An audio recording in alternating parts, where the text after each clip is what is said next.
আমি বানাবো বাহারি বা নকশি পটল। তো পটলটা ভালো করে ছুলে নিয়ে বটির সাহায্যে বা ছুরির সাহায্যে এভাবে তেসরা তেসরা করে কাটতে হবে। আর বেশি ডিপ করা যাবে না, যাতে মাঝখানে ছড়ে না যায়।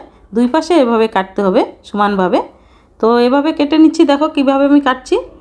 এইভাবে কাটার পরে বেশ একটা ডিজাইন আসবে। আর আজকের ভিডিওটা যদি ভালো লাগে অবশ্যই একটা লাইক করবে। তো আমার কাটা হয়ে গেছে। কাটার পরে আমি ভালো করে এখানে ধুয়ে নিলাম। ধোয়ার পরে আধা চামচ হলুদ, আধা চামচ লবণ, আধা চামচ লঙ্কার গুঁড়ো দিলাম।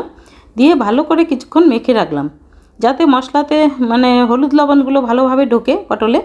তো মাখার পরে আমি এখানে কড়াই বসিয়ে দিলাম। কড়াইতে কিছুটা পরিমাণ তেল দিয়ে দিলাম।